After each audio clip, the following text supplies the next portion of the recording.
शाम को जब गौरव घर पर आया तो देखा उसकी पत्नी रूपा ने अपनी पूरी तैयारी कर रखी थी।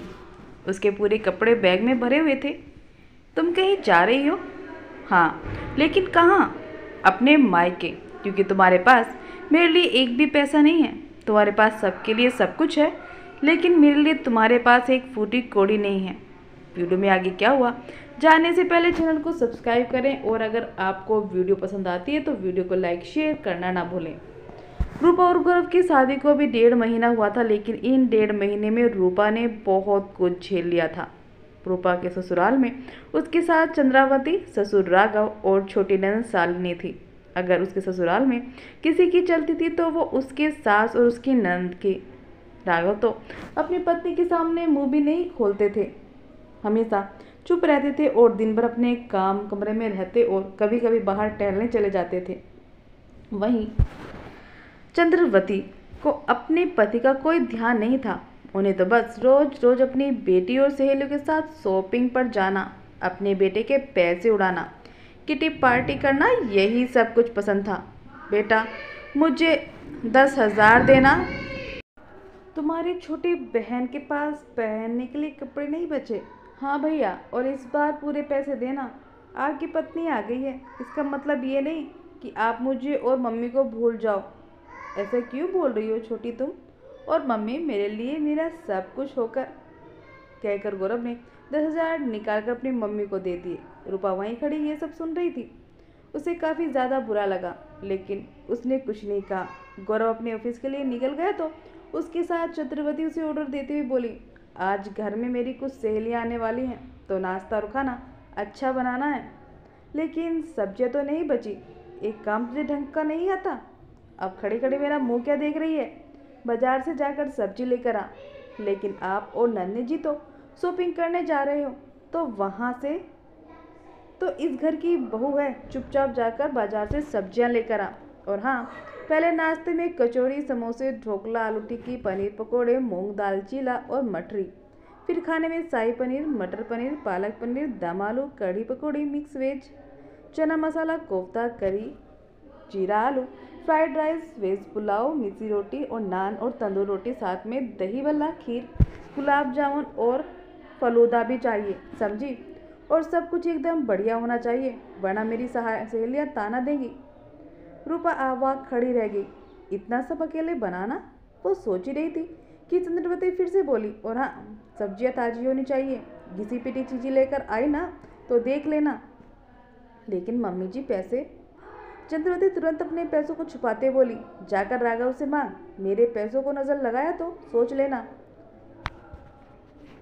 इतना बोलकर और शालिनी के साथ शॉपिंग पर निकल गई। राघव तो चले गए और पैसे कैसे मांगूं सोचकर उसने राघव को कॉल लगाया, लेकिन राघव का फ़ोन नहीं लग रहा था, और जब लगा तो उसने साफ मना कर दिया कि उसके पास अब पैसे नहीं बचे। वो परेशान हो गई। उसने जब भी राघव से पैसे मांगे तो राघव का यही जवाब था, लेकिन गलती उसकी नहीं थी। सैलरी आते ही उसकी माँ बहन उसके पैसे छीन लेती। कभी असाइनमेंट के लिए पैसे चाहिए, तो कभी कॉलेज में फीस भरनी है, कभी कुछ चाहिए तो कभी कुछ चाहिए। इसलिए वो इस वक्त क्या करती? तभी उसे ध्यान आया कि शादी के दिन वो अपने मायके से बहुत सारे रुपए लेकर आई थी।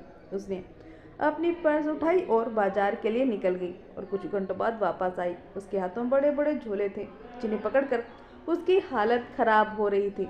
पूरा चेहरा पसीने से भीगा हुआ था। उसका मन तो कर रहा था सोने का, लेकिन अभी उसे खाना बनाना था, इसलिए वो जल्दी से सब कुछ तैयार करने लगी। कुछ घंटे बाद चंद्रवती शालिनी आई और दोनों ऑर्डर चलाने लगी। बहू, पानी। भाभी 2 कप चाय बना देना, बहू भूख लगी है। रूपा जल्दी से दोनों के लिए पानी लेकर आई। उसके बाद चाय और फिर कुछ खाने का लेकर आई। दोनों ने खाना पीना और ऑफिस में आराम से सो गए। कुछ घंटे बाद जब चंद्रवती उठी तो बहू के खाने में कमी निकालने लगी। बहू, ये तुमने क्या बनाया है? मैंने तुमसे कहा था कि सब कुछ अच्छा बनाना चाहिए। ये सब कुछ तो मैं अपनी सहेलियों को खिलाऊंगी। तुम्हारी माँ ने तुम्हें सच में कुछ नहीं सिखाया। भाभी, ये तो घर की इज्जत ही खराब कर दी। मम्मी, आप ही कही थी ना ऐसी बहू लाऊंगी जो घर को चमका देगी, और देखो कैसी मिल गई है। खुद तो गिरी पड़ी रहती है और घर का सारा हाल भी खराब कर दिया है। चंद्रवती ने ठाका लगाते हुए कहा, हाँ हाँ, अब तो हमें अपनी सहेलियों से भी शर्म आ रही है। सब कहेंगी कि कैसी बहू लाई है जिसने मेहमानों के सामने हमारी नाक कटवा दी। बहू, तुम्हारी माँ ने तुम्हें कुछ भी नहीं सिखाया। शादी करके हमें एक नौकरानी भी मिली होती तो इससे बेहतर खाना बना लेती। भाभी, कहीं से सीखा भी है कुछ या सीधे मायके में सोने के अलावा और कुछ भी नहीं किया है? और सुन, अगर आज मेरी सहेलियाँ ताना मार कर गई ना तो तेरा रहना मुश्किल कर दूंगी इस घर में। फिर ना रोना ना गिड़गिड़ाना, समझी?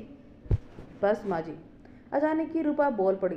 शालिनी और चंद्रवती उसे हैरानी से देखने लगी। अभी मेरी शादी को सिर्फ 1.5 महीना हुआ है, मेरे हाथों की मेहंदी भी सही से निकली नहीं है और फिर लोगों ने मुझे काम पर लगा दिया है। हमेशा मेरे साथ ऐसा व्यवहार जैसे मैं कोई नौकरानी हूँ, लेकिन नहीं, मैं कोई नौकरानी नहीं हूँ और ना ही कोई मशीन हूँ। सोचिए, जब कल को आपकी बेटी के साथ ऐसा व्यवहार करेगा तो आपको कैसा लगेगा? लेकिन अब मैं और बर्दाश्त नहीं कर सकती। आप लोगों के तानों से अच्छा है मैं समाज के ताने खा लूँ, लेकिन अब मैं इस घर में नहीं रह सकूंगी। इतना बोलकर रूप अपने कमरे में चली गई और अपना सामान अपने बैग में भरने लगी। शाम को गौरव जल्दी घर आ गया। उसने सोचा कि आज वो अपनी पत्नी को कहीं बाहर घुमाने ले जाएगा, क्योंकि सुबह उसने अपनी पत्नी से रुके तरीके से बात की थी। लेकिन जब उसने उसके हाथ में बैग देखा तो उसके होश उड़ गए। तुम कहीं जा रही हो? उसने तुरंत परेशान होकर रूपा से कहा। हाँ, अपने मायके। अब मैं और यहाँ रहकर अपनी बेइज्जती नहीं करवा सकती और ना तुम्हारी माँ तुम्हारी बहन के ताने खा सकती हूँ। लेकिन हुआ क्या है? तुम तो ऐसे पूछ रहे हो चाहे तुम्हें कुछ पता ही नहीं है। तुम्हारे पास अपनी माँ और अपनी बहन के लिए पैसों की बाढ़ है, लेकिन अपनी पत्नी के लिए एक फूटी कौड़ी नहीं है।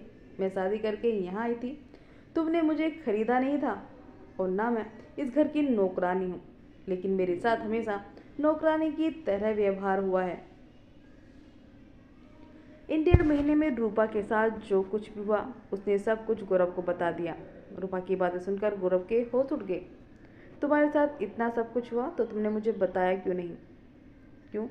जब भी मैं रात को काम करके कमरे में वापस आती थी तब तक तो तुम सो जाते थे।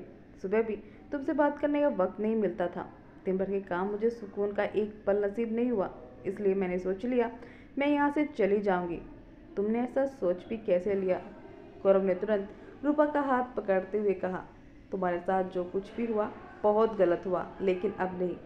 मैं अभी जाकर माँ और छोटी से बात करता हूँ। इतना बोलकर रूपा गौरव का हाथ पकड़कर वह कमरे से बाहर निकलकर हॉल में जाने लगा। लेकिन हाल में तो कुछ और ही चल रहा था। राघव, जो कभी कुछ नहीं बोलते थे, आज गुस्से में अपनी पत्नी और अपनी बेटी पर चिल्ला रहे थे। तुम दोनों को शर्म नहीं आती? जिस बहू पर तुम रोज तानों की बरसात करती हो वही बहू तुम्हें रोटियां देगी, तुम्हारी सेवा करेगी और तुम्हारी ये बेटी अपने ससुराल चली जाएगी। सोचो, अगर तुम्हारा यही कर्म रहे तो तुम्हारी बहू तुम्हें रोटी देना तो दूर, तुम्हें पछता पूछेगी भी नहीं। और अगर तुम दोनों को मेरे घर में रहना है तो बहू से जाकर माफ़ी मांगो। राघव का ये गुस्सा वाला रूप देखकर सभी लोग हैरान थे।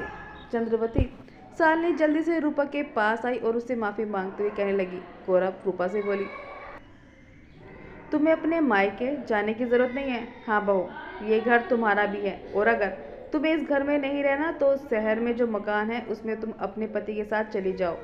नहीं बहू, मुझे माफ़ कर दो, एक मौका तो दे दो।